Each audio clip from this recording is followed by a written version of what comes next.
kama ja'at, terima sebagaimana didatangkan. Allah mengatakan tangan, ia tangan. Kemudian kata Imam Syafi'i, isbatkan dia sebagaimana diisbatkan oleh Allah dan Rasulnya, tetapkan dia sebagaimana ditetapkan oleh Allah dan Rasulnya. Allah punya tangan dalam Quran, ya. Rasulullah mengatakan tangan ia, jangan ditakwil. Apa ditakwil? Jangan tukar maknanya.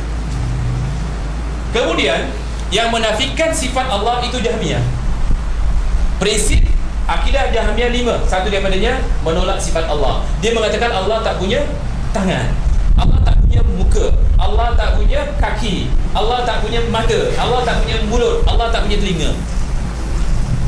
Dalam Al-Quran cukup-cukup Allah cerita ada telinga, ada mulut, ada kaki, ada tangan, ada muka, ada mata, tapi dinafikan. Bagaimana cara dinafikan? Dia mengatakan kalau Allah punya muka, punya sifat sama seperti makhluk, mustahil katanya. Tak, bagi kita Allah punya ini semua tapi tak sama dengan makhluk. Sebab ayat tadi laisa kamitslihi syai'. Jadi bila menafikan sifat Allah seperti Jahmiyah, ini dikatakan bahawa kafir taktil, syirik taktil. Bila membatalkan Al-Quran, bukan membatal ayatnya, bukan membatal kalimahnya, bukan membatal hurufnya, tapi membatal maknanya. Jadi Imam Ahmad ini dipertahankan.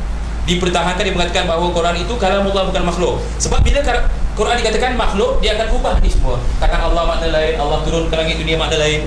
Sebab orang Mu'tazilah, orang Asy'ariyah dan ni semua mengatakan 1/3 daripada malam Allah turun, bukan Allah yang turun. Yang turun katanya apa dia? Rahmat. Sedangkan kata Imam Az-Zahabi dalam Mukhtasar Al-Ulu, yang turun ke langit dunia Allah, tapi layak dengan kebesarannya. Kita tak boleh fikir macam mana dia turun. Jangan fikir, imani saja.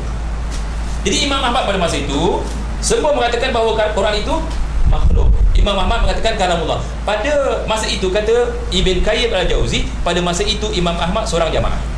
Pada masa itu pemerintah dah kafir. Maksudnya kafir di sini akidahnya rosak. Imam-imam ataupun kadi-kadi, mufti-mufti sudah rosak akidahnya. Di mana rosaknya? Kerana akidahnya akidah Mu'tazilah. Dan akidahnya akidah Jahmiyah. Apa dia? Dia katakan bahawa Allah tak punya tangan. Mu'tazilah mengatakan Allah tak punya tangan. Jadi tangan Allah apa maksudnya? Kuasa. Boleh faham ni? InsyaAllah pelan-pelan lah. Kalau 2-3 kali diulang boleh faham. Jadi pada masa itu istilah jamaah bukan kerana ramainya, tapi istilah jamaah manhajnya. Kerana manhaj Imam Ahmad pada masa itu adalah manhaj ni, manhaj Rasulullah, sahabat, tabi'in dan tabi'ut tabi'in. Boleh clear tak masalahnya? Ini tuan-tuan, kalau ditanya apa manhaj kita? Manhaj kita adalah manhaj salafus salih. Siapa salafus salih? Sahabat, tabi'in dan tabi'ut tabi'in. Sekarang yang banyak ke sini ataupun zigzag. Tahu zigzag? Ustaz mesti mula-mula dia ikut ahli sunnah wal jamaah manhaj salaf. Dia tengok Sufi bagus, dia ikut Sufi, ya. Kemudian sekali-sekali dia kembali semula kepada manhajnya. Dia tengok Asy'ari bagus, dia pergi Asy'ari. Besok dia kembali sebelah sini. Kemudian besok Mu'tazili bagus, dia ikut Mu'tazili. Zigzag lah. Tahu zigzag? Dia begini. Kita tak boleh. Sebab kata Rasulullah SAW, inilah jalan yang lurus, dan akan mengikut jalan yang ini, dan jangan ikut jalan-jalan yang lain. Apa ayatnya kan dia? Cuba lihat di sini.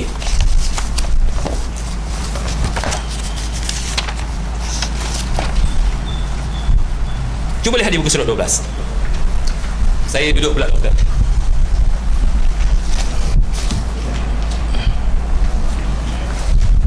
Walaupun hadisnya berbeza, tapi jalurnya saja berbeza, tapi hadisnya sama maksudnya.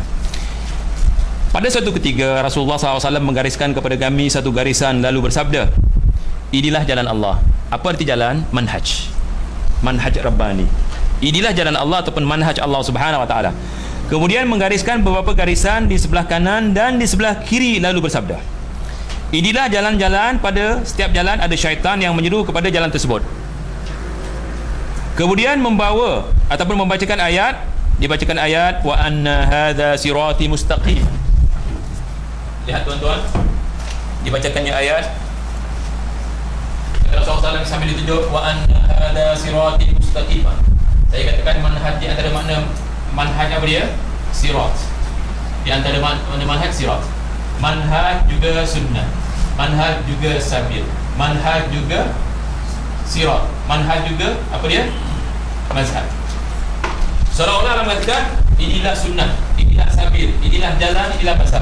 Jadi ayat ini mengatakan wa anna hadha sirati mustaqima fattabi'uhu wa la tattabi'us subula fatafarraqu bikum an sabilihi dzalikum wasaqum bihi la'allakum tattaqun. Ada kalimah wasiat tak di sini? Wasiat supaya ikut manhaj. Rasulullah SAW juga wasiat supaya ikut sunnah. Sunnah itu manhaj. Dan hanya orang yang bertakwa saja akan ikut ni. Kalau tak bertakwa, dia susah nak ikut. Dan hanya orang yang benar bertakwa akan faham. Kalau tidak, susah. Apa maksud ayat tadi? Sesungguhnya inilah jalanku, boleh di bracket manhajku, yang lurus. Kan lurus, tak bengkong ke kanan, tak bengkong ke kiri. Maka ikutilah jalan tersebut ataupun manhaj tersebut, dan janganlah ikuti jalan-jalan, kerana jalan-jalan tersebut mencerai-beraikan kamu darinya. Yakni jalan-jalan ini menceraikan kita dari jalan ini. Ikut ini, ikut ini, ikut ini. Ya. Yang demikian itu diperintahkan oleh Allah ataupun diwasiatkan oleh Allah kepadamu agar kamu bertakwa. Jadi tuan-tuan, saya katakan tadi, kalau anda ikut manhaj ini, pertama akidahnya, kedua ibadahnya, ketiga akhlaknya. Jadi manhaj ahli sunnah wal jamaah akidahnya bukan Asy'ari sifat 20. Manhaj ahli sunnah wal jamaah akidahnya bukan makhluk kat sini yang membatalkan sifat Allah.